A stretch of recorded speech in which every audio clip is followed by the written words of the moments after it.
So guys, if you're looking for quality recycled parts for your race car, head over to silverlake.co.uk. Hello, and as you can guess, it is the Silverlake special of the Club Racing UK podcast. Good evening and welcome to the Silverlake Facebook and YouTube page. We are joined by our esteemed guests this evening. In the Silverlake boardroom, we've got Alan Prebble and Greg Rose, and in Robin Welsh's upstairs room somewhere, we've got Robin Welsh, director, owner of the C1 Racing Club. You're in the playroom. Is that what they call it nowadays? And they are also joining me as usual. It's Nick Holmes and Stefan Marsh of Club Racing UK. I'm your host, Robert Lewis. Good evening, everyone. Evening. Evening, team. Evening. Well, it's getting to that time. We haven't, to be honest, we haven't been on air for probably over a month now. It seems like quite a long time since we've last been on air. Yes, Nicholas. I was working out before we came on air. This is actually my first show in 6 weeks. Sorry, I missed the classic touring car one, and then obviously last week, 2 weeks ago, we were obviously resting, or Rob was resting, bless him. And yeah, 6 weeks later, here we are. We're back.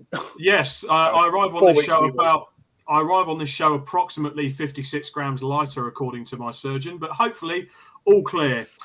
First of all, we're just joined this evening by Vicky Pratt, All Square Race and Road, Trudy Stone, Jason Stone. They join us. Good evening, ladies and gentlemen. Matt Cleary, I can't even get a first here, let alone on track. Sorry, he wasn't first in the comments this evening. Duncan Harris, hi, did you watch the curb hopping in Oz? Oh, the Gold Coast. That was amazing to watch. That was brilliant. Great racing. Proper great racing there, and we look forward to the Adelaide 500 in a few weeks' time. AJ Owen also joins us this evening. Good evening, Campione. Exactly, he is the champion, because the champions are starting to get crowned at the moment, aren't they? We're not going to play the news segment because we still haven't altered it, and it'll probably add about 20 seconds to the show. But starting off the sort of news of the club racing world, ladies and gentlemen. First of all, MSD Live. I think at some point all of us were there. What did you guys all think of it? Yeah, it's always good to go to a motorsport show, isn't it? a free motorsport show. Free motorsport show as well. Yeah, it was good. It was nice. Nice to be. It was good to chat to people, wasn't it? Really. Yeah. And it was good. Like I say, it's a good place to catch up with people, isn't it? A good networking tool. We bumped into some people we haven't seen for some time. We did some business, which is always good. Some cool chats with some cool projects on the go. So yeah, it was nice. A lot smaller than previous years. I've been there since it launched. I think that was the one thing we heard quite from everybody. Really, is the show was a lot smaller than previous years. Maybe just a reflection of current times, things like that. I mean, the racing scene is booming. We know this, but there was. I think it was just one hall. I say a couple of garages. It was probably 15 garages with cars and bits in them. Yeah, but something like that. But it was good. Obviously, we caught up with you, Robin. That was nice to see you and the C1s on show. By the way, I took a couple of key rings. Yeah.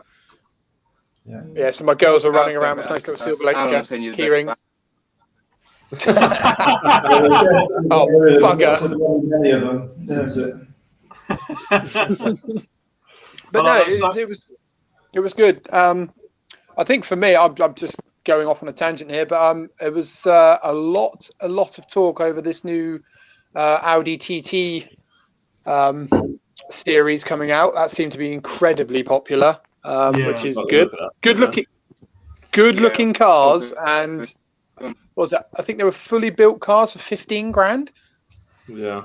So if from looking at the bumps, I think the base car is something like 12 grand, and if you want it with all the extra parts that you are allowed to have on it, it's about 15, 16 grand. So I mean, for a relatively modern car, good looking cars, 270 brake horse, I think they were, something like that. Yeah, looks all right. That absolutely. You can't beat a good well-built VAG sort of spec car because they will rarely go wrong. The emissions might be a bit iffy, but if I ever raced one, I'll have my hair products in the back. Absolutely, Nick. Alan, I know you managed to get going in the Silverlake C1 car. How was it out there for you? A bit greasy at first, wasn't it? It was really good out on track. It was good fun. Good fun being passed all the time on the main straight. But no, it was good fun. I really enjoyed it. And it was good to get back out in the car, do a bit of practice, ready for Race for Remembrance this weekend. So Yes, that is another thing to remember, of course. The race season is getting towards the end, but it hasn't finished yet because we've got Race of Remembrance this weekend. Bark have got their 110-year anniversary race this weekend at Brands.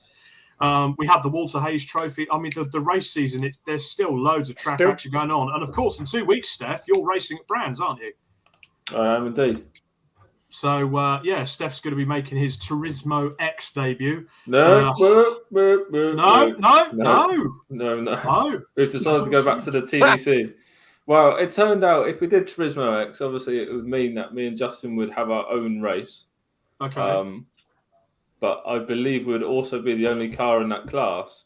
So it would have Trophy been a little hunters. boring. Well, yeah. Trophy hunters. We're not about that. So we decided to swap. There was some space in the TDC, so we've gone to the TDC to compete as a team, and Justin wants the overall win. So hopefully he'll pick up the pace and take over from me losing it. Fair enough. I mean, the downside, I suppose the downside with that is you've got to put the Triple H back on the car. So I was looking forward to it because we bought a set of I can't remember what they are, the Yokohama ADO 85 or whatever they are. Yeah. I was looking forward to having a go on them because I've never been on them and everyone rates them. But no, we're going to have to stick the Triple H back on, which is terrible tire. So but it'll be good fun. Steph, Nick, talk to me about Burkitt Relay. We went to Silverstone.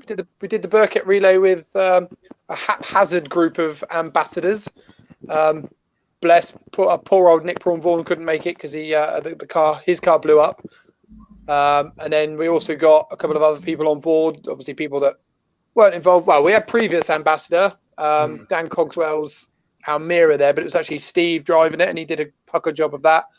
And then we did nearly have one of our old ambassadors, Ricky Walker, in his Mini, but unfortunately there was a few things that needed after his final race of the season. So we went scraping the barrel. So then we got AJ Howe and his wicked Focus estate on board. But yeah, it was good fun. It was an event we've always wanted to do, always been intrigued by. We went there for the first time last year to see what was going on.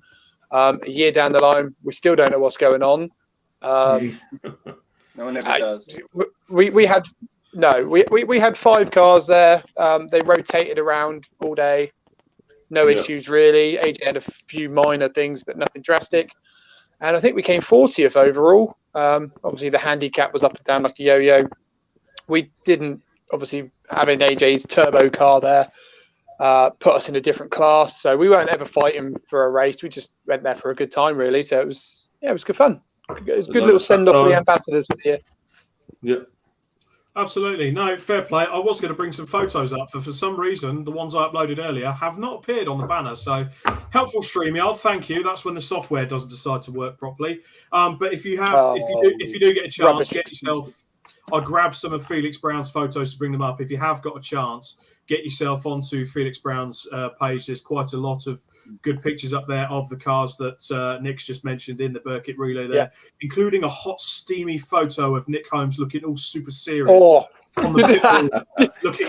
Do you know what was really funny about that photo? Right, it looks very. Well, it was quite planned actually. So I was just there minding my own business, watching cars come through the pit lanes. Turned around, saw Felix started snapping away, and I was like, "Oh shit, sorry, mate, I didn't mean to get in the way of your picture." He's like, "No, I've been sat here for ages waiting for you to turn around." I was like, "Oh, smile." Yeah. To be fair, and again, I was due to have that picture to bring up here, but frustratingly, it's bloody disappeared. But I was going to try because and I'm so hot. I was trying to do a caption competition on it because the look on your face, it looks like you're still trying to decipher the regulations for the Burkett Relay because we still don't know what's going on. No, it's, to be fair, like you could tell the people that have done it before because they knew exactly what to do. We kind of got the gist of it, but as I say, we all went there. It was a great laugh. We had a great bunch of. I think we had the Prep and Lay guys as we were sharing the garage with. Awesome bunch of guys, and their BMWs are just, oh my god! I was having man crisis after man crisis all weekend. But just everyone that was around us was just a really good bunch, and everyone was there for a good laugh. Typical club races, really. It was a good fun weekend at the racetrack. Yeah, the only downside is it was looked like it was won on the scratch by Radicals, and it's always going to be, isn't it? If you want to win by a Radical. Yeah, they were certainly a talking point once again because I do seem to remember last year there was a few issues with Radicals maybe going through the slower traffic and having a few issues. So. Yeah. So I have seen a bit of footage, and there is some. It's a bit scary. Don't get me wrong. I'm not crushing the event at all. The event was mega, but the closing speed differences between like the likes of the Radicals, and you had a couple of KAs in there. Even the smallest of the 116s. I mean, even some of the BMWs and things like that. The Radicals are just, you blink and they're there on you. So yeah, fair play to all the drivers. I don't think there was any major incidents. No, admittedly there wasn't. So I'm not saying that at all. But there was a few near misses that people were. They're 100%. But the problem is you've got a lot of big saloon cars, and then these Radicals are like that far off the ground. Yeah. And I think I heard everyone say it. I've never driven the Burkett, and I've never been on circuit with those kind of cars. But they were like, the minute you see it in your rear view, just move, because before you know it, they're there and gone and passing. So fair play to everyone. That was for sure. To be fair, it's almost the same when you see Robin in the mirror. It's same kind of thing. As soon as you see him, just move because he's going to be there, gone, and half run away.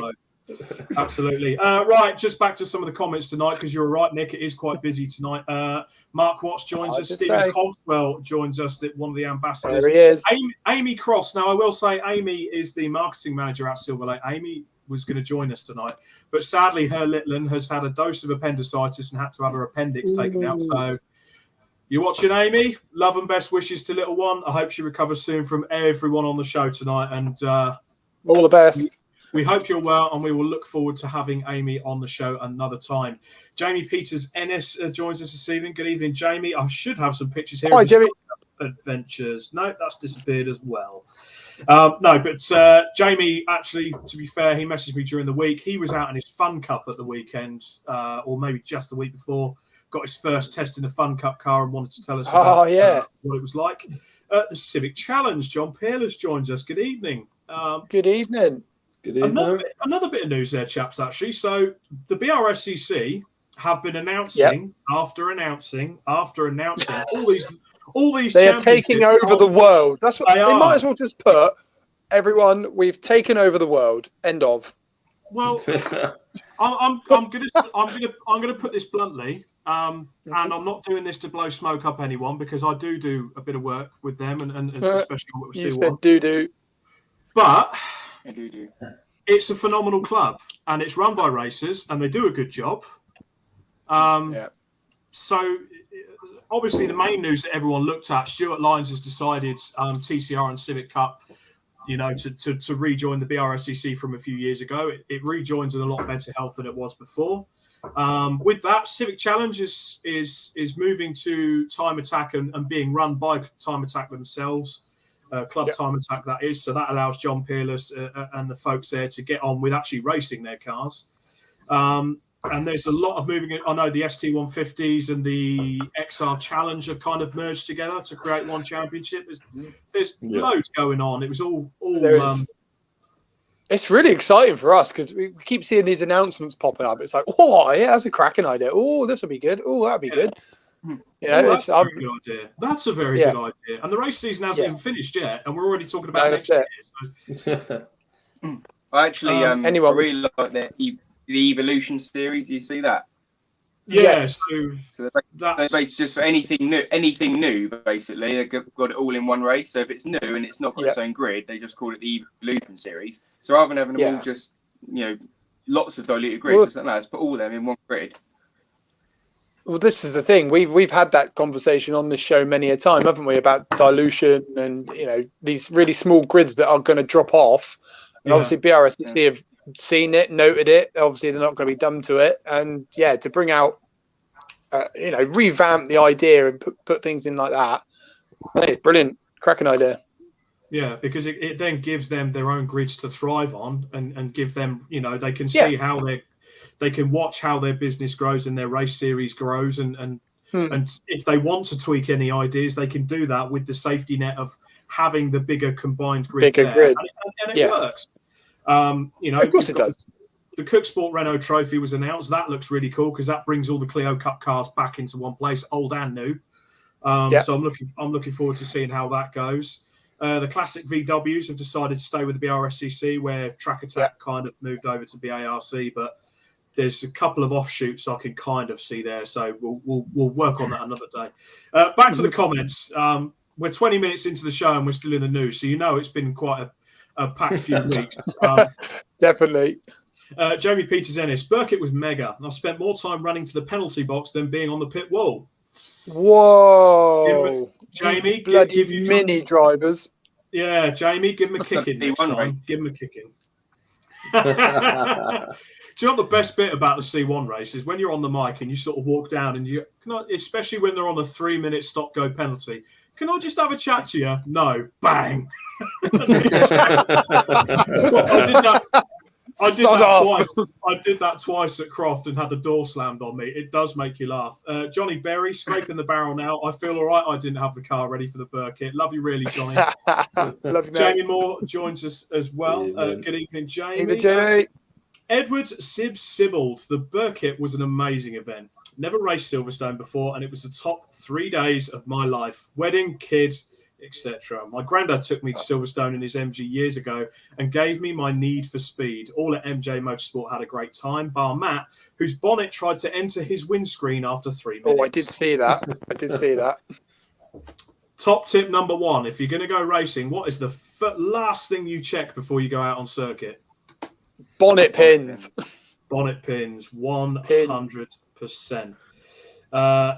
Jamie Peters Ennis, the Radicals are 1 minute 1 faster than a C1. I'm not surprised. I mean, okay, I have got a picture of C1s on hand here, luckily enough. That does not look like a Radical. To be fair, if there was a Radical in amongst that picture, you wouldn't see it. No, you probably wouldn't. But I'll tell you one thing that is going to be slightly controversial, especially as they're joining the Toka package next year for a couple of rounds. Yeah. The C1s produce better racing. If you watch a Radical race, it's not very fun. No, it just turns into a procession race, isn't it? Exactly. It's too much aero. They can't follow each other. Yeah. So I genuinely hope that's not the case, because at the end of the day, there's a couple of showcases there. They've got the Legends and the Radicals and Classic Minis. It's showcasing Club Motorsport, but I hope the Radicals get the good racing. I'm well chuffed to see the Legends on there. Yeah, that's going to be the best. The Legends is mega racing. Yeah. I mean, totally agree.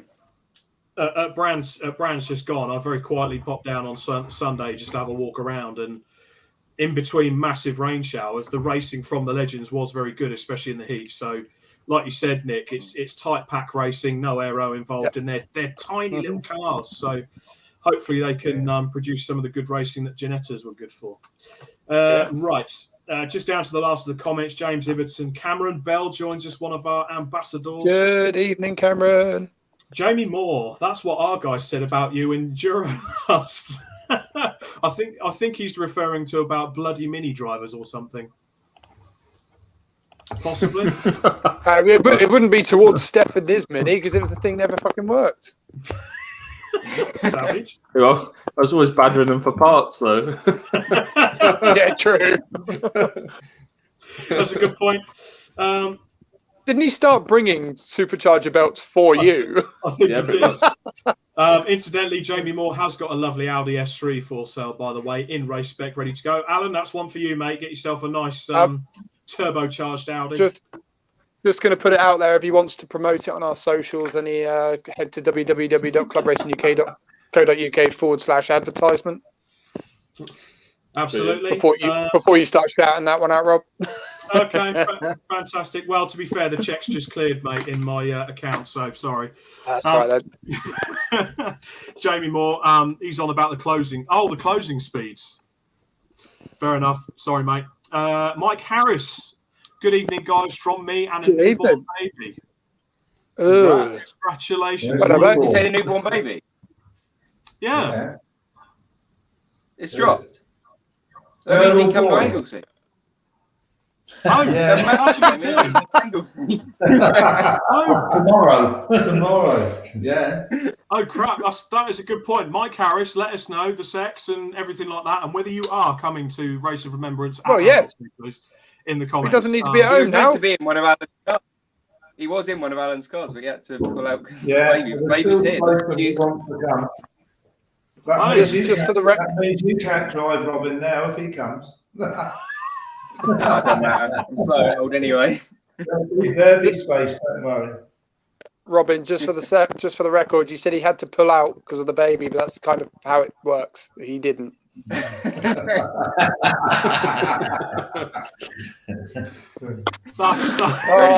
had to get that one in there. I had that set. Do you know what? I heard that setup and I just thought, please don't bite Nick. Please don't bite Nick.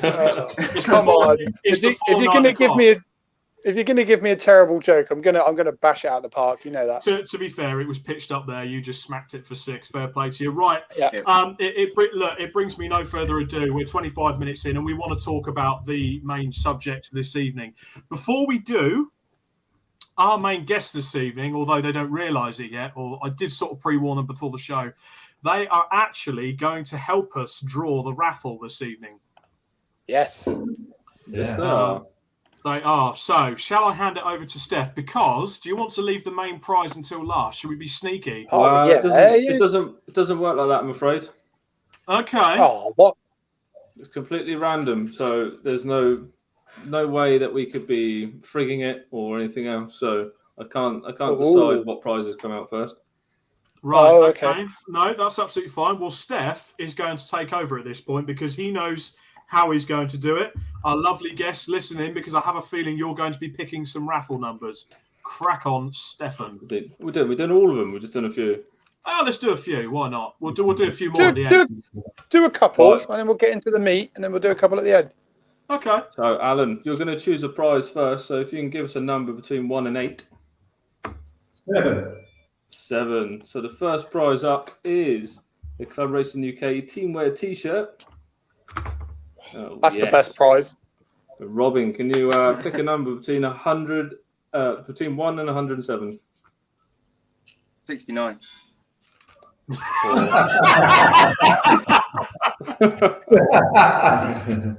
So Tim Morris has won a Club Racing UK T-shirt. So our new a winner of the Club Racing UK T-shirt is ticket number 69, and that's Tim Morris. Tim Morris. It is indeed. Right, there we go. So if you are watching, Robin picked the famous number 69, also known as a gentleman's lunch. And yes, get in touch to claim your Club Racing UK teamwear shirts. Right. You're terrible. Just for the record, for anyone who isn't watching or is listening at a later date, we will put a post up of all the winners and the prizes, etc. after the show. Of course. They'll be emailed anyway. I'll send an email. Anyway. Steph, just remember to write all these down. I'm doing it. I'm trying to do it all at the same time. Robin, number from 1 to 8, Yes. not 7. 1. 1. Oh, the big one. The fully paid race entry fee up to £400. Alan, if you can give us a number between 1 and 107, not 69. 96. 96. Oh, drum roll, please. That is Jason Stone. Jason Hey! Stone. He's going to feel Jason so Stone. much better about that because the last time I saw Jason, he was a bit smoky. Yeah, I'm glad. That's guaranteed him a race entry next year in the Modified Ford Series, at least with that prize. So congratulations to Jason Stone. You have won yourself a race entry fee up to £400 courtesy of Club Racing UK. Well done, mate. That's one, mate. That's good. Well done. Hopefully that does make up for his big end bouncing off the front of my Focus. Giggity. It did. It didn't go well for him at Brands, bless him, but hopefully that makes up for it. Right, the next one, please, Stefan. I agree. Number between 1 and 8, not 1 or 7. 3. 3. Oh, go on, Greg. That is £200 worth of Super Pro products, courtesy of VW Doctor. It's the Super Pro. Robin, pick us a number up to 107. 107. 107. Ooh. First or last, baby. First or last. That is John McLaren. John McLaren, Hey. fair play. So 200 quid's worth of performance bushes from Super Pro, courtesy of VW Doctor. Congratulations. Right. Yeah, thank you, Ian, for that one. Thank you very much. That is the first 3 picks. So for the last 4, we will come back after we have spoken to our established wonderful guests this evening. So a lot of you would have heard at the start of the year that obviously Club Racing UK and the C1 Racing Club are supported by Silverlake.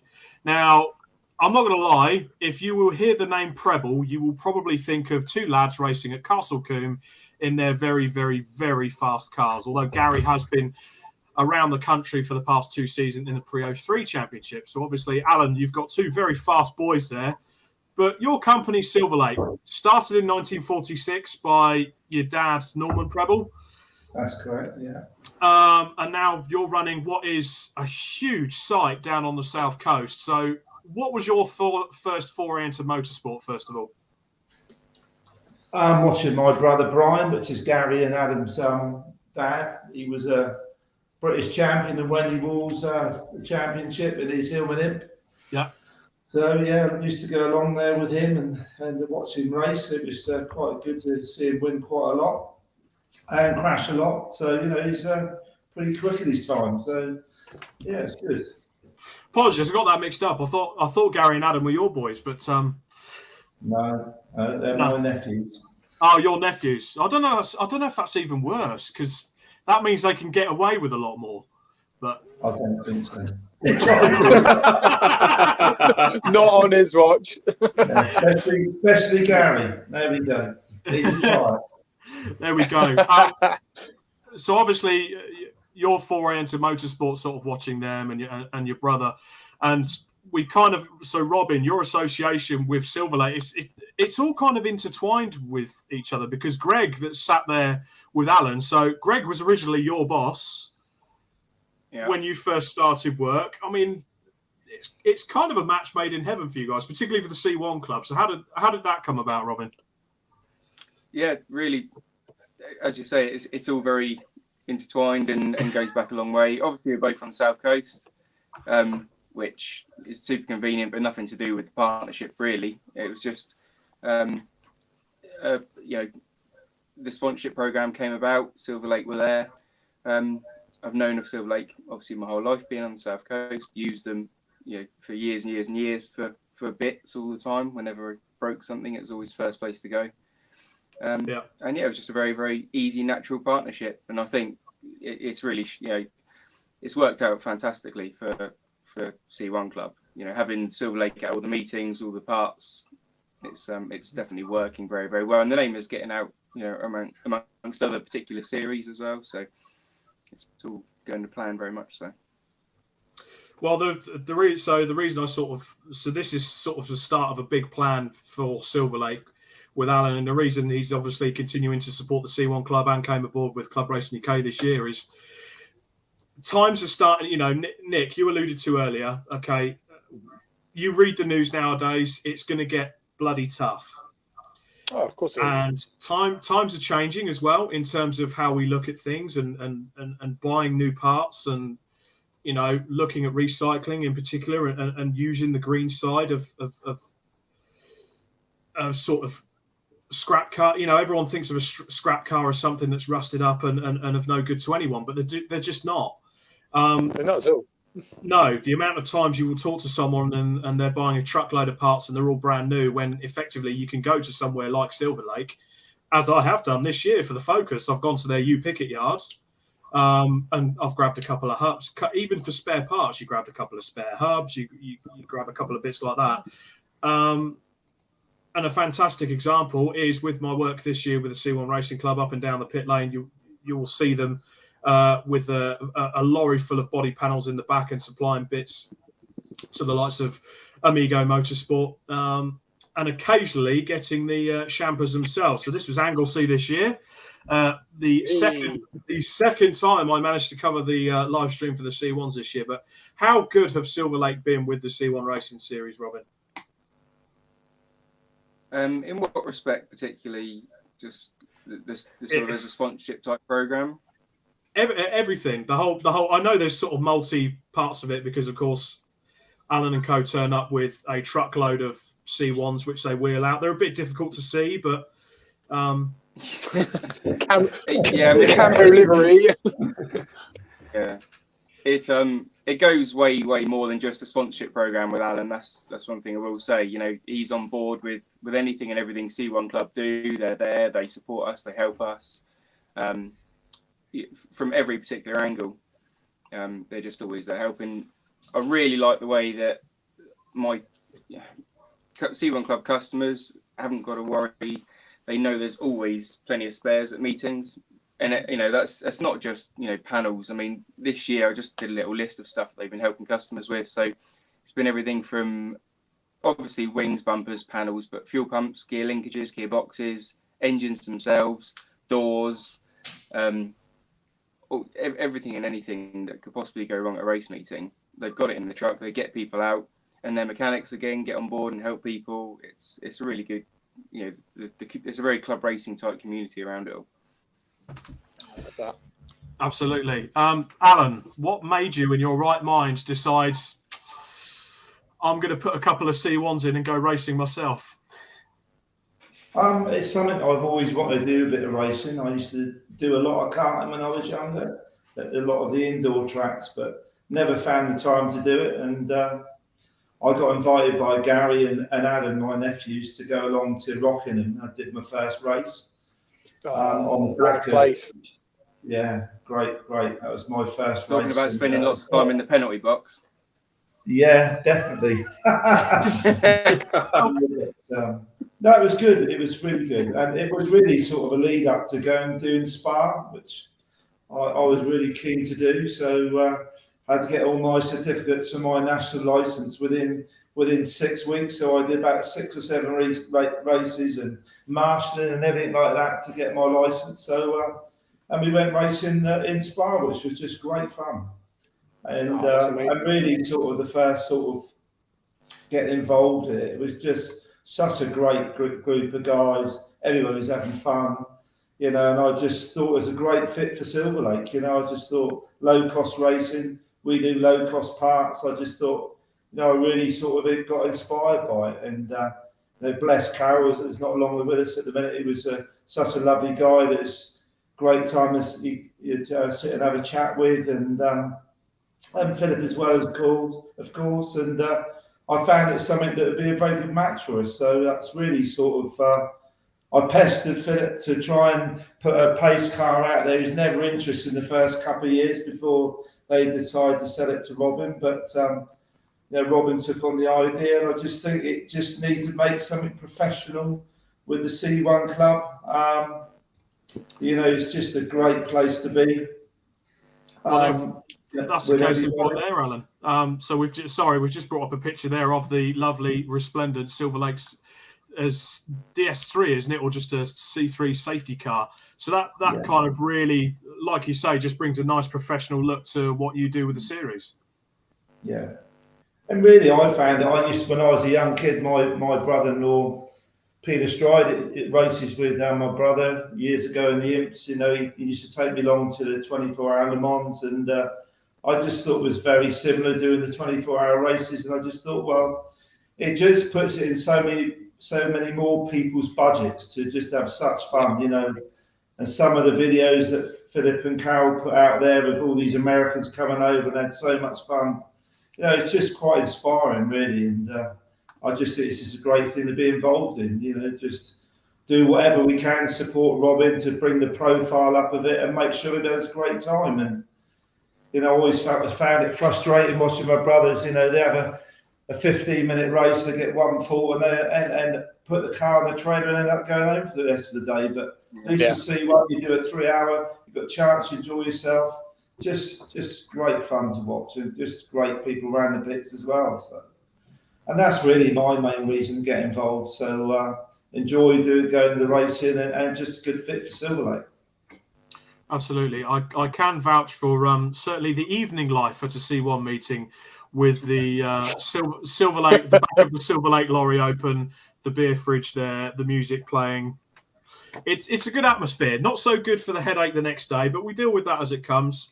Robin, it's actually been quite a different year for you this year because, and I go back to this photo of the Champers, but you'll see by the place boards there, it's the first year that the C1 Racing Club has featured on the BRSCC bill. So how did that come about and how's it been for you? A lot easier to manage. How it's been, but it came about from basically my personal friendship with Paul McCurlin. It was a funny phone call that I very much expected to have. You know, as soon as he found out that I'd taken on C1 Club and we were with Bark, which was no problem. We had a good year with them, but I expected the phone call from Paul pretty quickly, and it was purely a support call. You know, he literally just said, "Look, I'm here, whatever you need, whether it be with Bark or BRCC, just don't hesitate." And he really held my hand through, you know, learning this whole infrastructure and the business model and just how to do it well. It came to the end of our year with Bark, and you know, it was basically just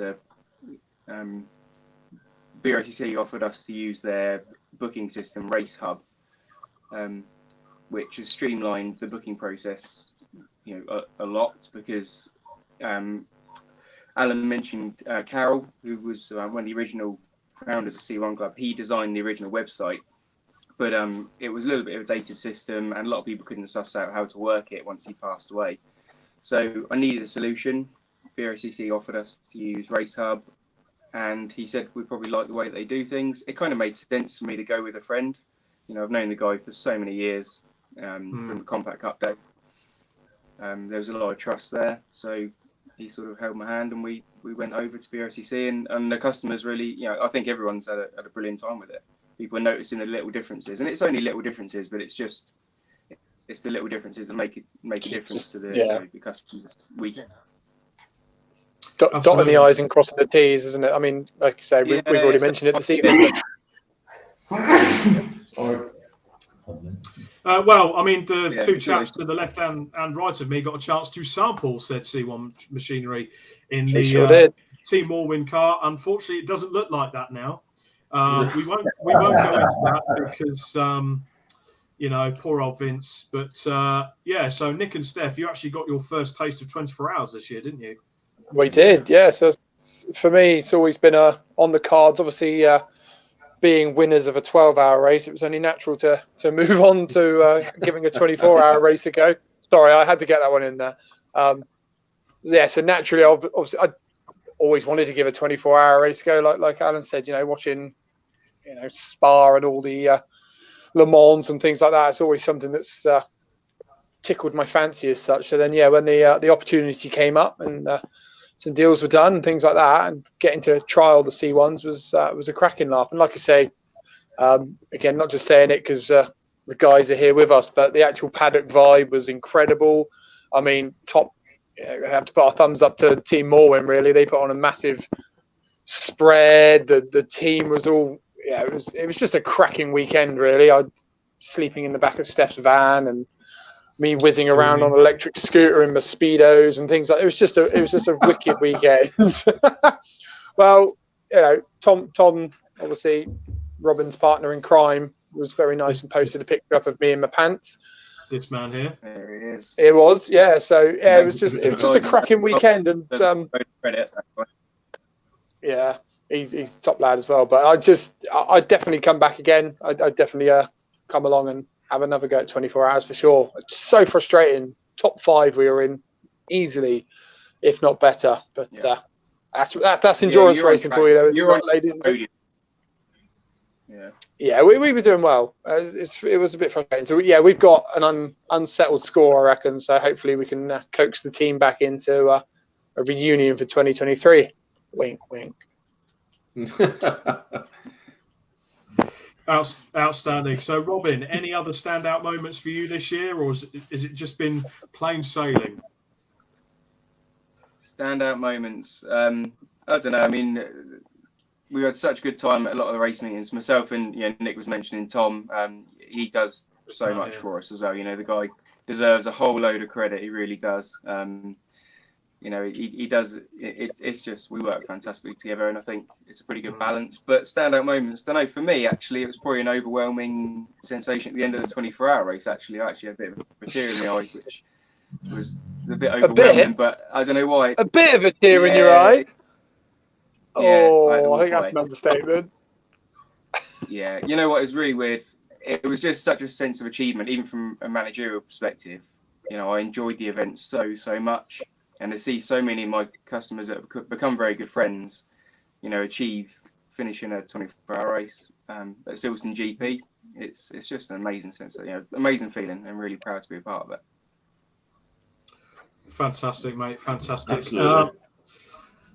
And Steph enjoyed his time in the car, even though no one could see where on earth he was during the last part of the race. So it started a lot of the Morwin guys will understand that, but I think was it someone was looking for you, Steph, and you were out racing or something? Where's something Steph? Like that. Yeah. Where's Steph? Oh, he's in the car. He's just got one of those faces, hasn't he? He just blends in. Absolutely. And he broke the car, actually. It was him that broke the car. So. I didn't break it. The piece of gravel that went for the radiator broke it. That wasn't me.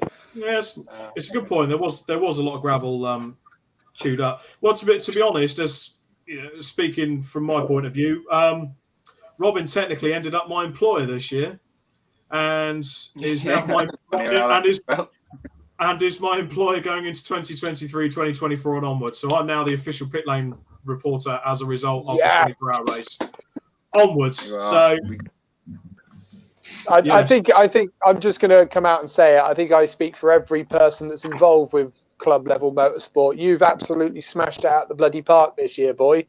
Yeah, I'd go as far as saying you've. I mean, the live stream's fantastic, but you just bring a brilliant little dynamic to it.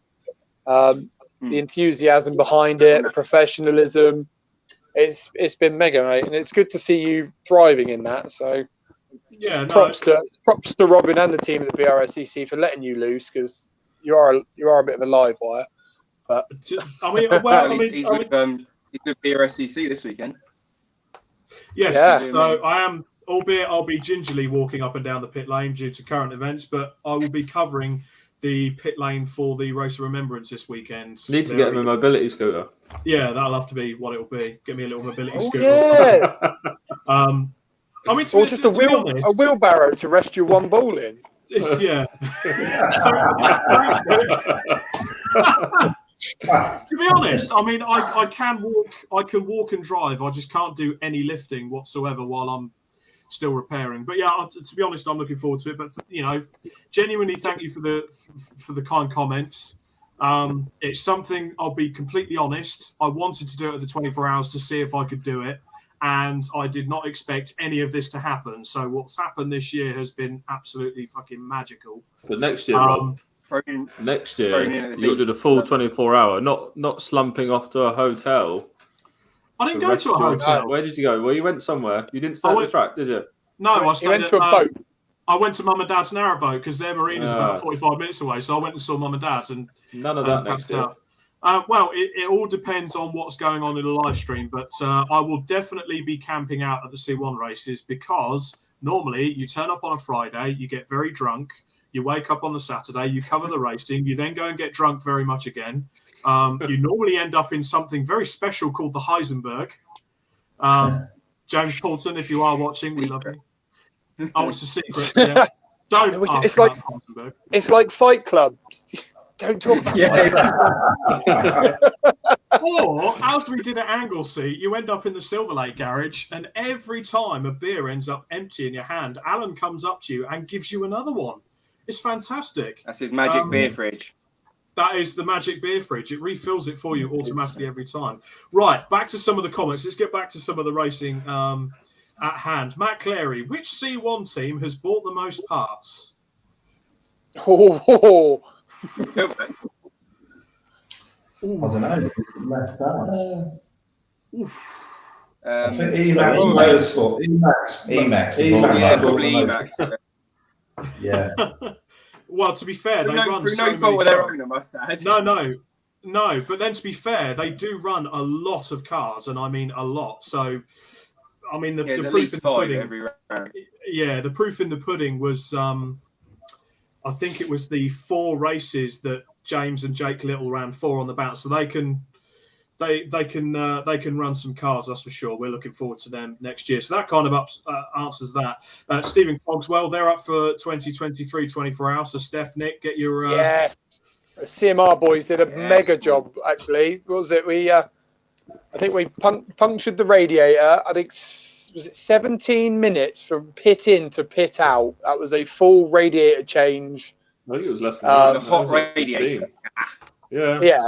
Yeah, honestly, fuel the boys and driver change and 4 tires. Yeah, wheels. Yeah, absolutely smashed it out of the park, boys. And well, that's the pit crew sorted. I think they want to race it. To be fair, they've got their own car. Yeah, I was going to say. Aimee Cross has actually commented in. Patrick Watts Racing have bought a fair few. To be fair, they've probably had some engines, haven't they? They didn't have the best time at the 24 hours. They've rolled a few, haven't they? Check your level. Windscreens, they borrowed our water power at was it Silverstone? I think it was. Yeah, Silverstone. Yeah, they rolled it in practice, didn't they?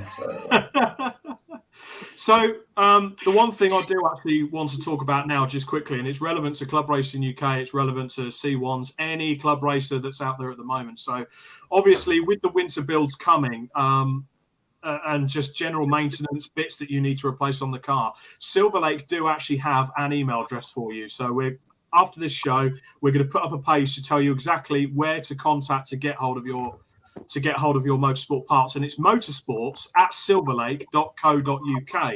So it's a dedicated email address for Silverlake. It's manned always, so your email will not be ignored and should not be ignored. And the guys down at Silverlake will get you a 24-hour turnaround time on all inquiries. And already it's working this year. A lot of people from other series have gone to Silverlake for their parts. I know Nick Cronvaughan, our ambassador, have been very keen on Silverlake parts. Aimee Cross also mentions as well. Liam Browning from the City Car Cup has been very loyal in his racing C1 as well. Yeah. He's had a few issues this season.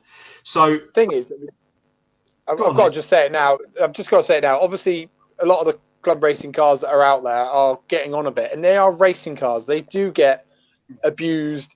They do bounce off other cars and stuff like that. And honestly, these guys have such an amazing facility of tons of cars, and they come in through their gates through all manner of issues with folks. Someone bought a new car and they just don't want their car anymore. There's nothing wrong with the cars, and they're so professionally stripped down.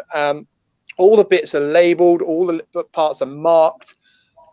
Honestly, guys, it's a fantastic facility. Even if you just get a chance to go there and check it out, but just give it a try. It's a fraction of the cost. Body panels. Who wants to go and buy a brand new door for, I don't know, a Civic Cup car, and in the next bloody race it gets smashed into again? It's false economy buying new parts all the time for race cars. They're not show ponies, they're race cars. And these guys have got stacks of cars. And it just makes sense. Go on, Robin. Go on. Me and Greg were talking about this literally earlier on today, actually. Yeah. For me, what's really useful with these sort of parts is especially if you're doing a winter rebuild, you can go there and get things like hub knuckles, subframes, all those annoying bits that you want to get stripped, blasted, and powder coated so they're fresh. You can go there, get all these bits you want, get all the niceties done, get new wheel bearings pressed into your hubs, get them all fresh and ready, and then just swap the bits over. You don't have to disable your car. Yeah. You can just get all the bits, go and get some used bits, get them refurbished, and then just swap all the bits over. So there's more uses than just panels and things like that. Especially when you're doing winter builds, it's nice to have those parts. And then the bits you take off your car, if you know they worked, that's then your spares. So strip them, paint them, clean them, new bushes, get them ready to go in again. Yeah. Yeah, absolutely. I mean, is it the 7 Ps, isn't it? Yeah. 7 Ps or something like that. I'll let you list them out because I can't remember them. But I want to give Alan a bit of nostalgia now, because this was the U Pickett Yards in 2020. But Aimee has actually sent me some other photos, and I'm going to make people feel really old now. So this is Silverlake, 1983. I wasn't even born then. No. That is. I just left school.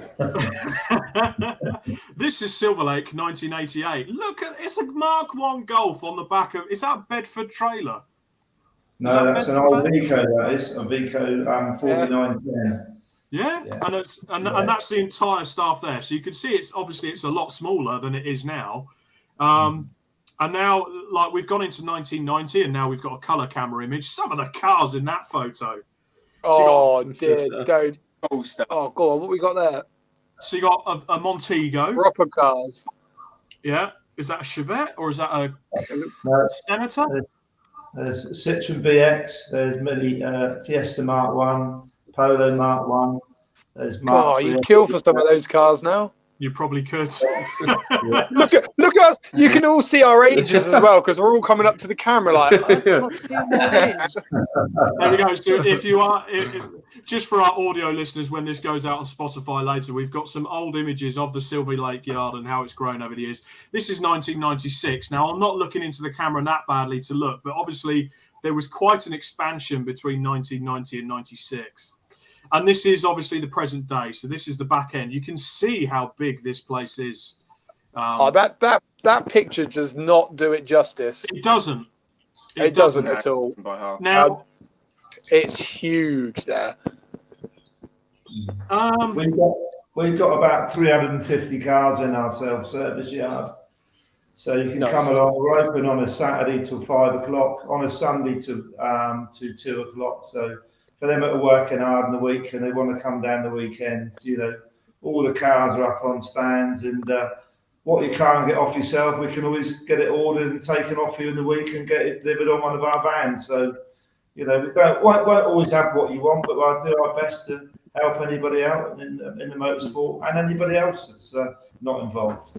See, this is the other thing, though. Like you say, you're saying there about your delivery vans there, Alan. It's the fact that obviously we're all down on the south coast, so the tie-up makes sense for us because you are literally like a 10-15 minute drive from all of us, I think, mostly. But if you're up country and you want parts, these guys will deliver them to you. They've got padded vans, you know, not to contain those two down there, but actual fully padded vans, so all your parts will be looked after. See, the part you get that rocks up, they're all photographed in these light booths. I mean, we did a video on it. You should check it out on the YouTube. It's a cracking facility. It is, and hopefully we're going to put it to them, you know, doing some more, like listing the most common club racing cars. You know, we'll look to having stock of certain cars. Obviously, when we went there, you probably had a good 10, 15 C1s all in their own dedicated slots, you know, for future parts of future races and things like that. So we'd like to do, you know, going forward, something like that for the more common race cars and things. Yeah, absolutely. Me and Robin were talking about that earlier, about having you could go on, and there's things like the MX-5s, Fiestas, you know, all the XR series, everything. We have all those. That's it. And like exactly that. We're just starting now, you know, so you know maybe we could sort something out. So all those series new, we could do, you know, parts for all those cars. We've got a really good network of some good, you know, recyclers like ourselves that we work very closely with. So if we can't find it, we've got a system now that we can see what other people got in stock. So we can always, you know, help people out with that if we haven't got it. So because I think what we're finding with the C1s now, you know, we've got about 25 C1s in the racks, but they're slowly getting stripped. There's going to come a time with the earlier ones now, and they're going to struggle to get parts if we're not careful. So we're trying to buy as many as we can just to keep the stocks up ready for next season. Absolutely. So there's something I just want to, I kind of want to hint at here. I mean, it's specifically sort of asking Alan and Greg. Now, the size of the yard here, I do have it on good, and I can understand that there's stuff in the works. How much can you tell us? Because you're planning to expand quite significantly, aren't you? Yeah, well, we're pretty full now. You know, we're collecting a lot of cars every day, and we're going through some processes to try and sort of see what we can do to expand the site, either on this site or another site. So I can't say too much at the moment, but you know, we're just trying to sort of cater for the environmental side of things, and there's carbon footprint and all that sort of stuff. So there's a lot going on in our industry around the green parts. So we're just trying to catch up with the curve, and as things grow, and it's lots of things happening every day around green parts. Absolutely. The only other thing that I sort of wanted to talk to you about, Alan, and it's Aimee didn't send me the picture of this, but it's a very well-deserved award from all of you. Actually, last weekend, I think it was the Friday evening from Motorsport Days Live, you had to head up to win an award. Yeah. Now, am I correct in saying that was for the charity work that you guys did with You Donate a Car? Yeah, that's right. We've had a You Donate a Car, which we've been running now for sort of probably about 15 years. So when someone scraps a car with us, and if they want to donate some of that money we pay to them, then we'll do all the paperwork and everything for free. So it's just a way of sort of, you know, the charity getting 100% of the donation rather than someone taking 25 or 30% out of it for their time. You know, it's a good thing that I learned in America, and we've been running it. It's been very successful, and over the 15 years, we've done a lot of good work for a lot of people, and giving back to community. So it was good. So we got recognised for it, which was feel quite sort of humble and proud of it. So thank you. Good. That's good. That's wonderful. So, how the scheme itself? How does it work? Well, basically, we have a Scrap My Car page on the internet, and when people want to scrap their car, we give a very competitive price for the old cars, and anybody when they agree a price with us, we give an option of giving them a minimum of £5. Some give 50% of donation. We've had a lot of people just give 100% to something that's involved with their family. So we just try and sort of steer it to something that means something to them if we can. We're linked up with Global Makes a Noise, and we do a lot of their charities. But if we can't support, if there's not a charity there that they want to support, then we can always steer that money to the charity they want to. But we try and stick with the Global Makes a Noise charities, which is getting quite a lot of coverage for us. And we've raised quite a lot of money already, so I think we're getting around about 15 grand now for this year. So and we'd like to do a lot more. So it's good. It helps a lot of people out, and you'll be surprised that people that are really on the bread line, they're the ones that will give the fivers and the tenors, and because they've got a lot more for their car than they thought they would do. So it's quite good for our staff when they ask the question, and we get quite a good success rate for the charities. Oh, fantastic! No, that's brilliant. I mean, Kelly Davis here, she comments that she'll proudly be sporting the udonateacar.com livery on the car next year. And there is just up on the screen there now. Aimee Cross very kindly has put up. So it is www.udonateacar.com. If you're interested there, you can get rid and scrap your car, or while doing good for others. I mean, you touched on the point there as well, Alan. Obviously, we're talking about motorsport, and motorsport to a lot of people, especially in club racing, is a hobby. And we talk about difficult times in motorsport and seeing the grid starting to go down. But even in everyday life, I mean, we have this conversation at Snetterton, and like Nick, we have conversations about just the daily lives of people. And it is getting tough out there at the moment. The economy took a bit of a tumble. And Silverlake are kind of poised and ready to help people out, just even getting to work and keeping their everyday cars on the road, right? This is the thing. Yeah. So this is the thing. I've had bits of my trusty BMW from you guys. I think the best thing was not the word.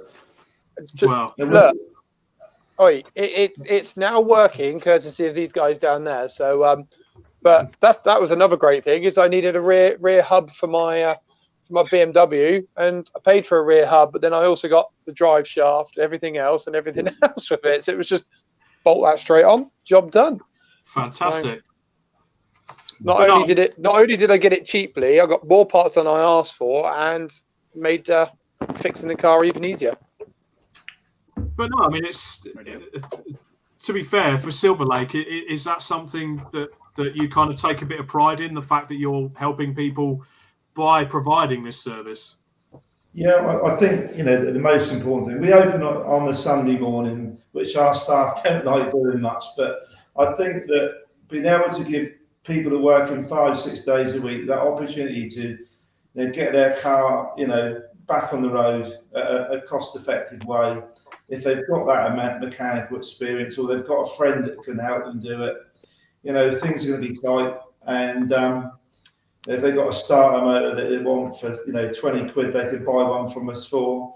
If it's 60, 70, 80 pound for a reconditioned one, that's 40 quid they can put towards their family extra in the week. So for us, it's more of an often scenario on the business commercial side, but I think that people are keeping their cars on the road safely. We do a large range of quality tyres. It's a lot more cost effective. They're all checked, so we take the safety side of it quite seriously.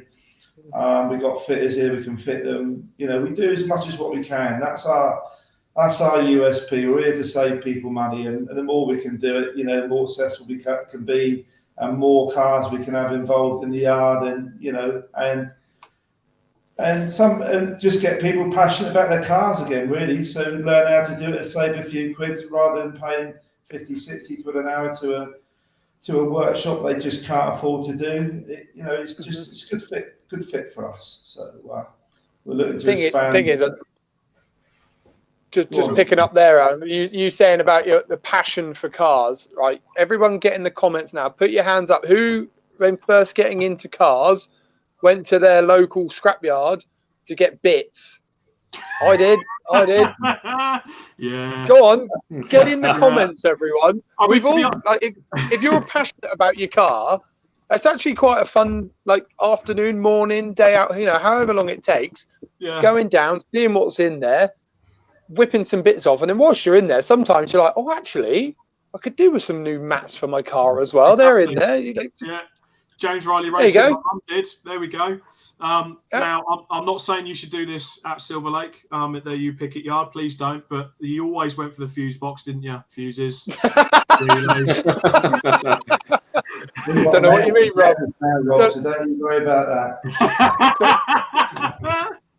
Don't know what you mean. That was what you did. I mean, the difference is, so we'll go back to the old images as well, because obviously health and safety has changed over the years. And so obviously this is present day. All the cars have their own areas. It's all marked out, health and safety. But back in the day, so let's go to 1990. I mean, and that would be get in, dive in. I used to, like cars you said, cars sat on top of cars, and it'd be like, oh, I need the bit from that one right up there. Watch this. But no one ever got hurt, right? I've never heard a story about anyone getting hurt doing that. You had just as much fun.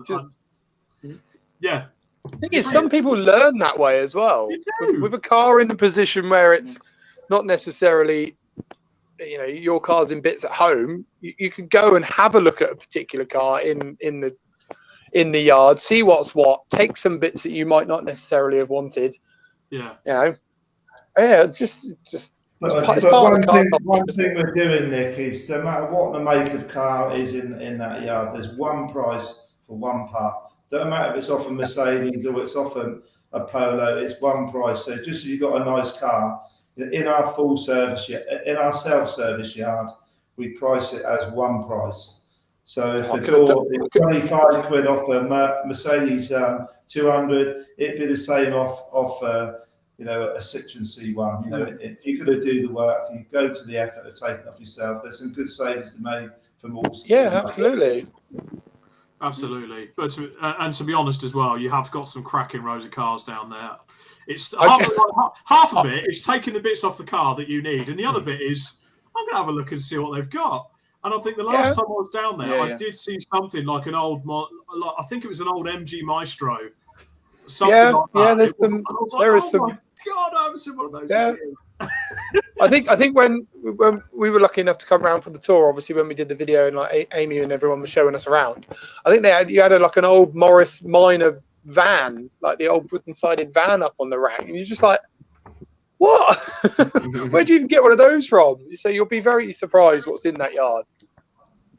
Yeah, that's great. Yeah, it's cracking. Wow, it'd be something like that. There is some great stuff in there.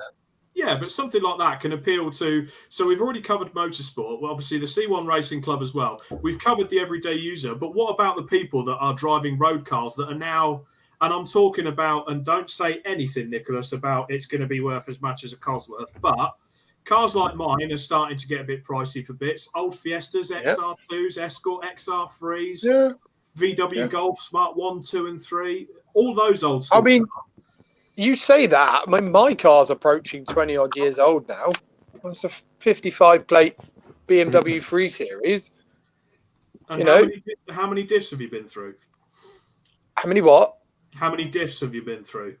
I'm holding on to my second one for dear life at the moment. It makes some funny noises, but it still turns the wheels. But yeah, I need some more drive shafts actually, because that bloody car of mine eats drive shafts. No, you eat drive shafts. The car doesn't. You do. It's nothing to do with me. I've got no. I haven't got a counter argument for it. No, you haven't. But the good thing is, the other thing is diversity. I need another diversity unit for my car. What have we done to it? My central locking doesn't work, so the bloody little aerial thing that lives under the spoiler is gone. So I'll be in touch again, boys. Don't worry. Yeah, that sounds like water ingress, mate. Sounds like you need some new seals on that. But no, I mean, so seriously, from what we've covered tonight, someone like Silverlake, and yes, you're the major sponsor of Club Racing UK and C1s for a reason. But it just goes to show how Silverlake as a business actually can help anyone, not just in motorsport, but in everyday life. You know, it is the commuters' cars, everything like that. It all comes. I think in the next few years, people like Silverlake are really going to be seen as, you know, helping people through this cost of living crisis. If they as aren't well, already, they are. I'm just going to go in with some more smoke blowing. No matter how many, but seriously, it doesn't matter what age the car is as well. I knew when we were doing our tour, and you'll be surprised at the cars in there as well. I don't know my Ferraris very well, but there was, when we were being shown around, there was a full.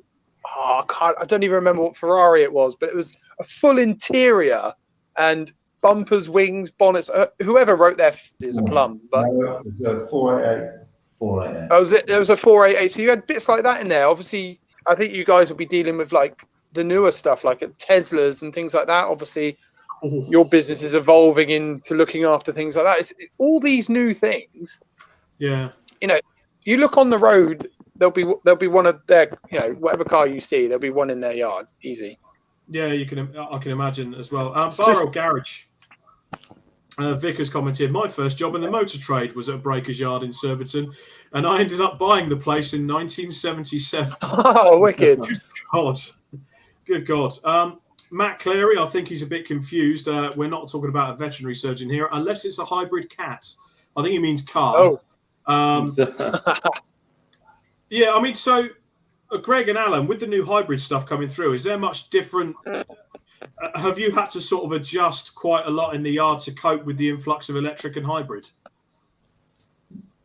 Well, with the hybrid and electric vehicles, it's something that is quite, how can I put it? We won't put those type of cars into our self-service yard. You know, you need some pretty, you know, technical guys to be trained to remove batteries and all that sort of stuff, because there's, you know, can do some serious injuries if you're don't know what you're doing. So it's a new era, you know, with the hybrid cars and electric cars, but and we've had to invest into the proper equipment to strip them down, and we've got a facility there that just will, you know, cater for electric vehicles.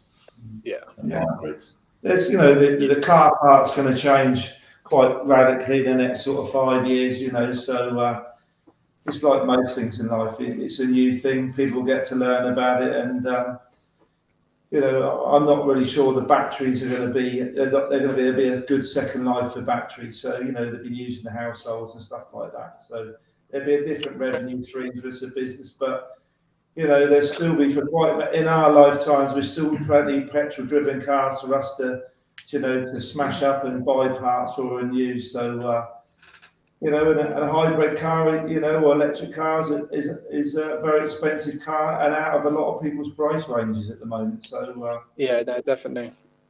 Yeah. So that, I think just jumping in again. Sorry, I like you were saying there about second life of things, and obviously batteries potentially being in people's homes and things like that. One thing I didn't realize you did, you sell quite a few like engines to people that would use them for something not necessarily going into a car. Like they'd said that someone would buy a good old trusty Merc diesel engine and use it as a water pump and things like this. Like just completely opened my mind into what some people do buy car parts and van parts for. Yeah, that's it. They do put in boats. They do all sorts of different things.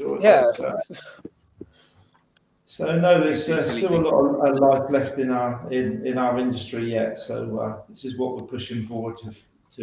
So we've got a new website going live in I think between 4 and 6 weeks, which will give a better experience for our customers, because our old one's pretty shit really at the minute. It's not mobile friendly, but the new one is going to be pretty switched on. So in about 4 or 5 weeks, it should be live, and with all our tyres and our car parts and everything. So it's awesome. We're working very hard. Maybe a new motorsport section as well. Yeah. Add a Maybe a motorsport section.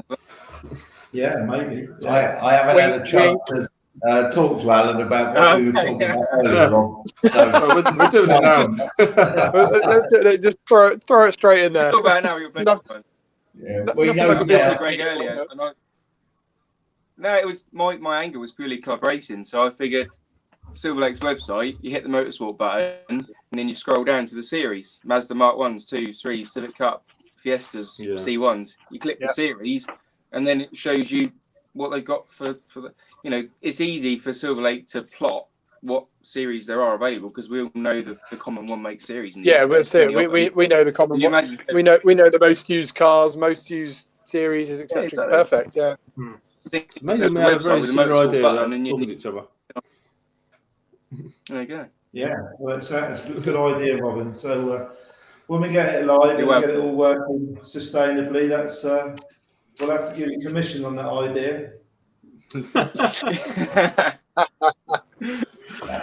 what C1 Club can give back. So looking forward to 2023, guys. What's the plan going forward? Obviously, we can't really talk about expansion, but obviously the partnership going forward with the C1 Racing Series and everything. Alan, are you still doing a bit more racing with Silverlake? Yeah, definitely. We're going to try and do as best as we can for next year.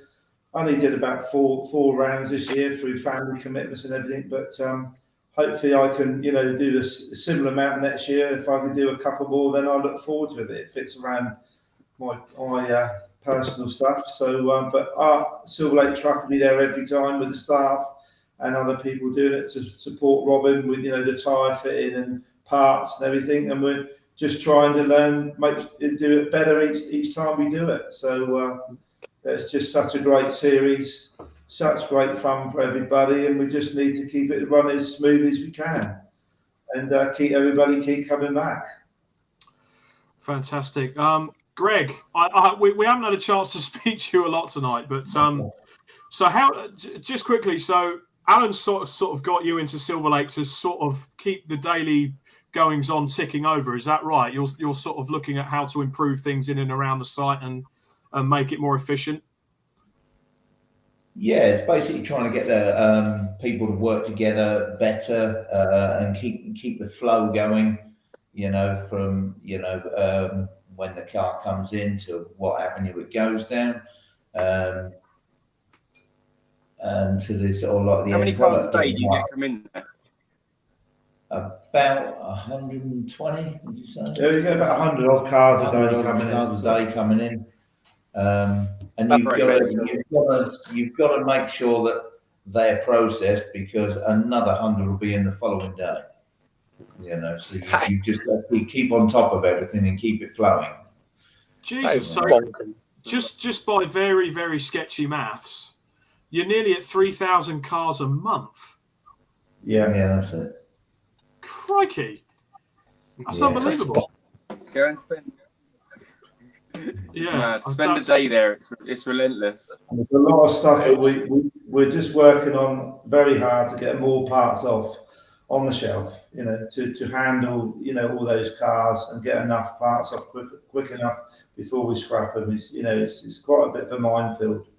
And then the main reason I got Greg on board is his skill set through doing the racing with him, how well he works with the people, how he can train them. Like he used to do it with his touring car race days when he was helping teams out and running teams in touring car. I thought it was a good fit for working with the guys with Greg's mechanical knowledge. So we just got to get him to learn how to use computer now. So that would be a bit of a challenge. Don't say that. Rob will know about that. Yeah. So there's not going to happen. Well, I was going to say, Greg, is Alan an easier person to work with than, say, Robin?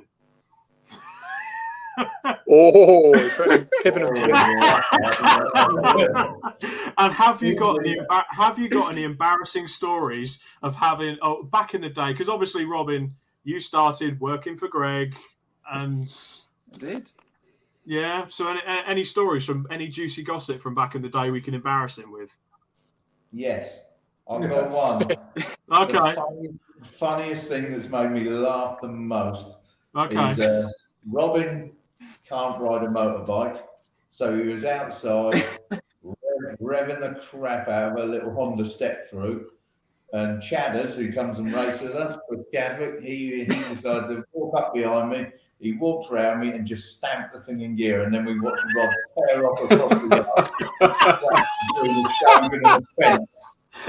Honestly, I was on my knees crying. I've never seen something. I thought I was going to have to call an ambulance for him. That's amazing. That's brilliant. Oh, yeah. I literally pretty much went straight through the fence. And then we found, and then we did, as a joke that me and Rob played, we found a dead rat and put it in Chadder's toolbox, and we forgot all about it. And he turned up on the Monday, opened his toolbox, and there it was. And Rob had put grass all around him and a cigarette in its mouth. It was all pretty, wasn't it? Yeah. And he ran out of the building screaming. Oh, we do like a bit of workshop banter. As you do. There was plenty of that. Yeah, it never stopped. Absolutely. Paul Donan actually comments any footage from the CCTV. I think it might be a while ago. Aimee does actually. She's come back and commented. So Greg's official role at Silverlake is the continuous improvement manager. So yeah, effectively future-proofing the business and making the room to expand. Certainly the plans that, it's certainly exciting for you guys to keep expanding and make Silverlake a lot bigger than it is now. I can't wait to see it progress, guys. Right. What we could do, Rob, in like 10 years, in 10 years' time, we could do a Silverlake podcast, and we can have pictures from 2022. We could. And have like 2032. 2032, and I'll probably have slightly longer hair but greyer. Nick may have a toupee or something on, or probably. I would have spun my head round by then.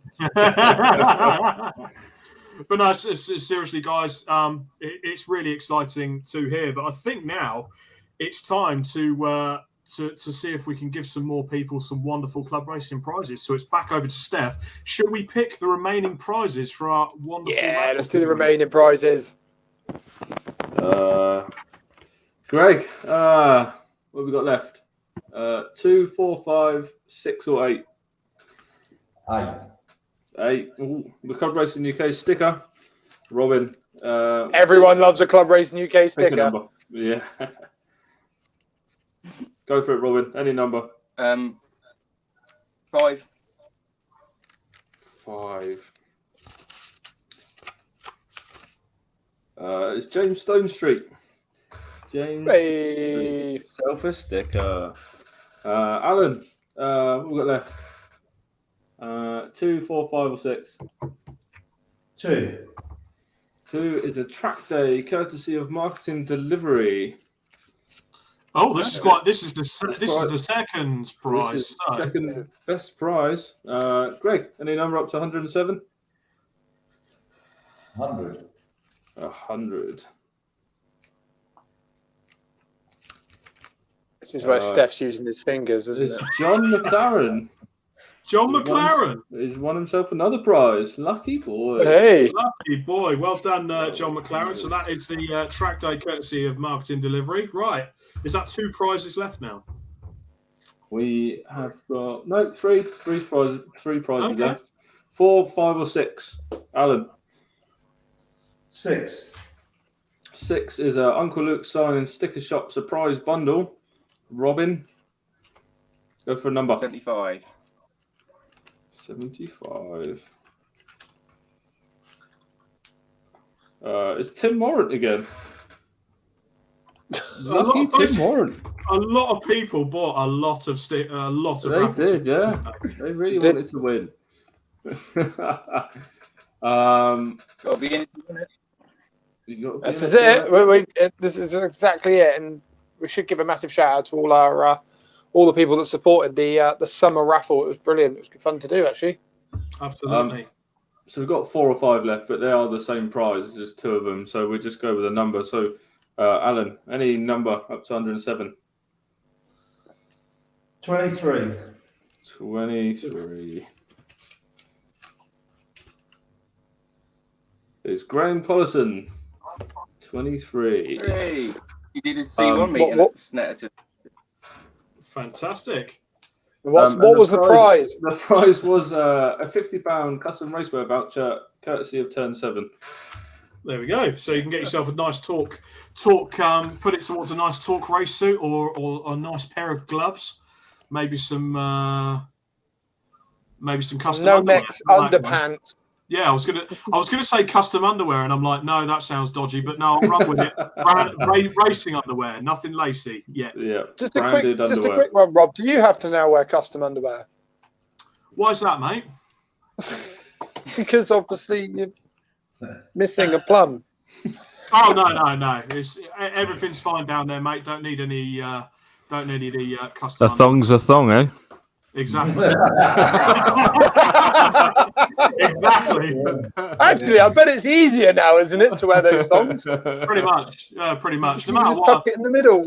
No matter what I wear, the bag hangs out the side anyway, so it doesn't make a difference. Oh no! Right, we've got one left. One more prize. One more £50 voucher. Right, come on. £50 voucher. Robin, give it to us.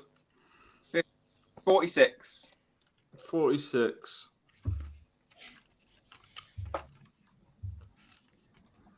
It's Cameron Bell.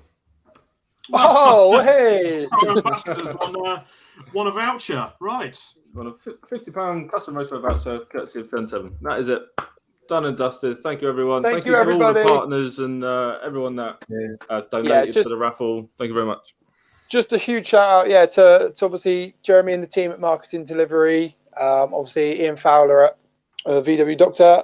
We got Luke Allen at Uncle Luke's, Callum McDougall at Turn 7, and obviously Club Racing UK. Yeah, it was good. It was a good summer raffle. We'll definitely be doing that again next year. Hopefully we'll draw it in the summer next time. It just, again, you know what this show's like. It just goes on and on. We're so busy. To be fair, 4 weeks ago, completely different ball game, literally. Anyway, moving on. So obviously, back to our main show tonight for our audio and our video listeners. We've been chatting to the wonderful guys at Silverlake, and we've got Robin Welsh with us as well. So just kind of wrapping up the show, really. So I just want to personally give my thanks to the Silverlake team for their support this year, and with the C1 Racing Club. That was quite loud. And give my thanks to Robin as well for the support this year in terms of the commentary gig as well. And I know Stefan, Nick, you've obviously got lots of thanks to give as well. So go ahead. Yeah, no, honestly, guys, it's for me personally. Obviously, it made the partnership with Silverlake and you guys was kind of a big step for us as a small little passionate club. It kind of became a bit more professional. So yeah, it's been awesome having you guys on board. And like I say, we're definitely looking forward to doing more work with you. Hopefully, helping the motorsport community with all these spares going forward. So yeah, it's going to be exciting times. Fantastic. I can only echo what Nick's saying. Really, it's been great having you guys on board, and yeah, hopefully we can continue forwards and make it bigger and better for everyone. Fantastic. Greg, Alan, any last thoughts before we close the show tonight? No, it's been very proud to be invited on board to do the podcast. First one for us, so it's been good. Yeah, it's good fun. It's not bad, is it? It's not bad, is it?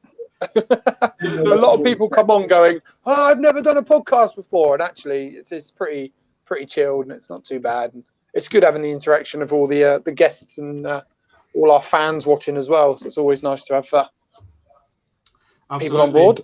Robin, any last thoughts from you, sir, tonight? And obviously thinking back over 2022, looking into 2023. Not overly. I think something I forgot to mention earlier is we're actually working with one of the C1 drivers, James Canning. He's helping me to make C1 Club the first carbon neutral racing club of the UK. Ooh. Yes, so that's something we'll work.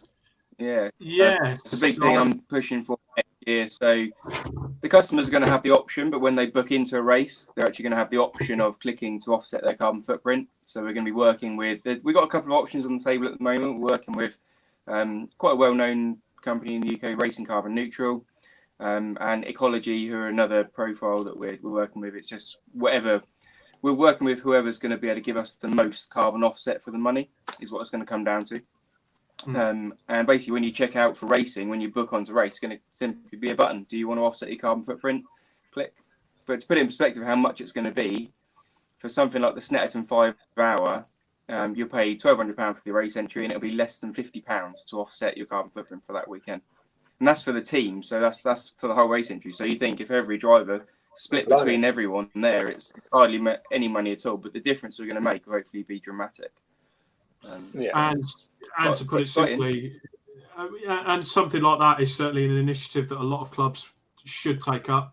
It's certainly in light of people hanging off of gantries on the M25.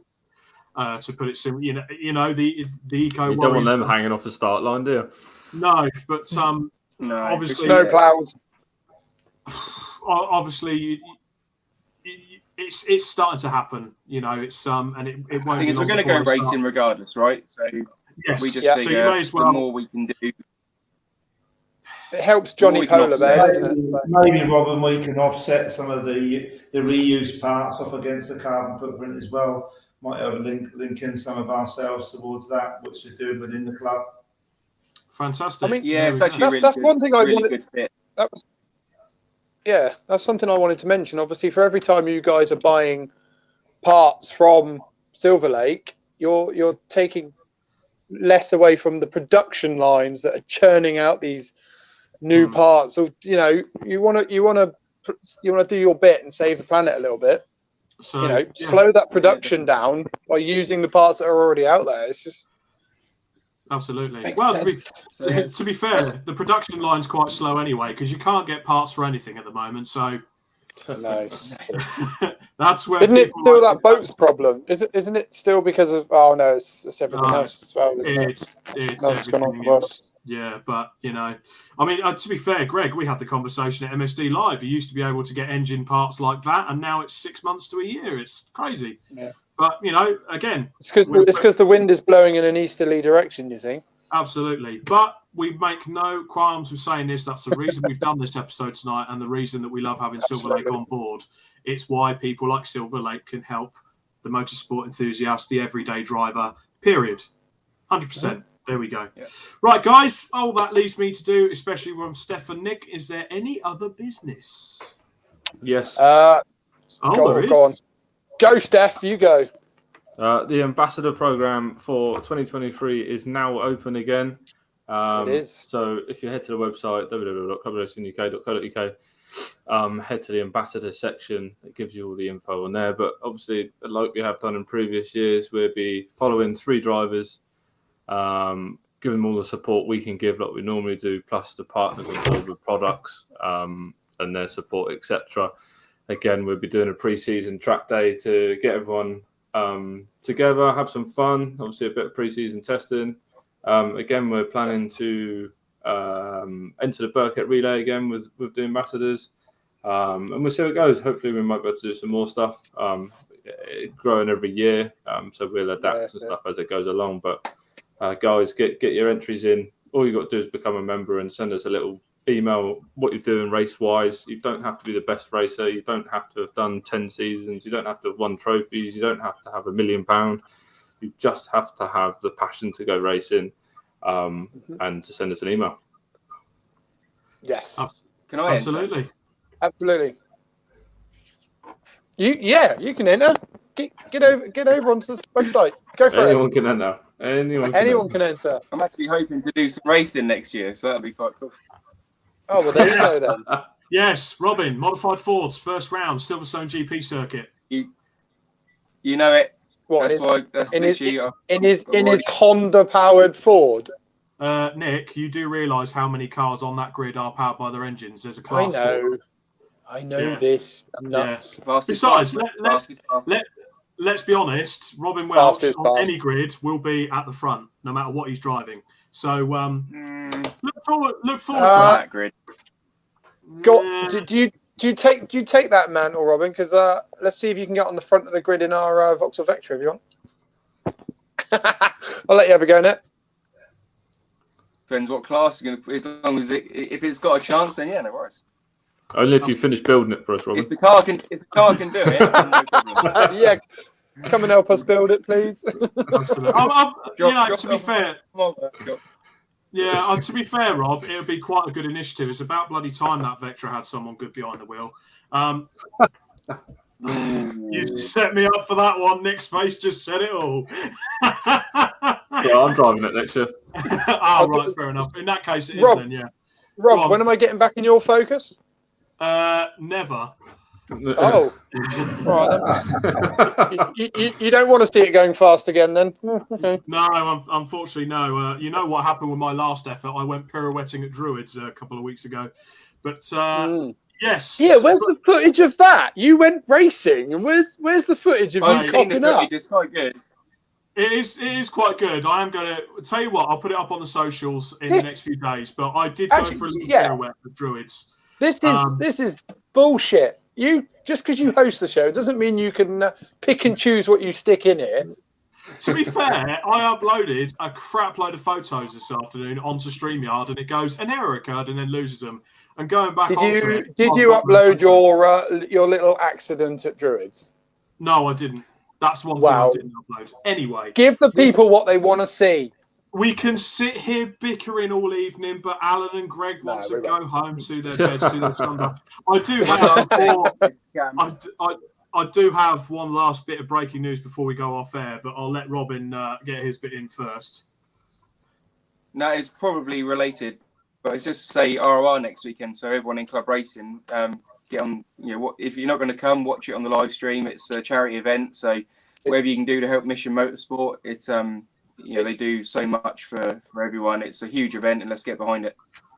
Well, they've got the Club Sport Trophy racing there, and of course the main event, which is it's the biathlon of foolishness. So if you want to know what the biathlon of foolishness is, get yourself onto the Mission Motorsport Race of Remembrance website and read about it. It's a massive charity event at Anglesey this weekend, live streamed by Alpha Live. And I can reveal, because I was texted by Paul McCurlin during the show, I'm not doing pit lane comms anymore during that race or during that race day. I'm doing the main commentary instead. Scott Woodward is unfortunately, Scott Woodward is on other projects. He cannot get to the event. He's had to step in elsewhere with the BRSCC. So Paul has very kindly messaged me during the show, actually, just to let me know that I'm doing the main commentary role for the race weekend, which I think should mean that I'm commentating on both the Club Sport Trophy, the main race itself, and I'm sure the biathlon's going to be covered during the day as well. So I'm really looking forward to that now. Definitely. Absolutely. Fantastic. Well, that's good news, mate. Very good news. For that, Paul. My final thing is just to thank our wonderful guests from Silverlake, Alan Prebble and Greg Rose. And from a house upstairs at C1 Club HQ, Robin Welch. Yes, Stefan. I just wanted to let Justin know. Don't worry, I'll bring the A game next weekend, mate. Absolutely. And next episode, I believe, chaps, we're going to do an ambassadors episode and get we're going to have the final 2022 ambassador show, sign off of some partners and the ambassadors. If anyone is interested, come and check out that show so you get to listen to them, what they've been doing this year and how much they've been getting involved and stuff, and see if it'll tickle your fancy for next year. Absolutely, guys. Right, well, there we go. I say goodbye to our esteemed guests, and it's a goodbye from myself, Stefan Marsh, and Nick Holmes of Club Racing UK. It's been a bit of a rusty one tonight. We're just getting back into doing this podcasting lark. after 6 weeks out and 4 weeks out, respectively. But for the final time, good night, everyone. Night, everyone.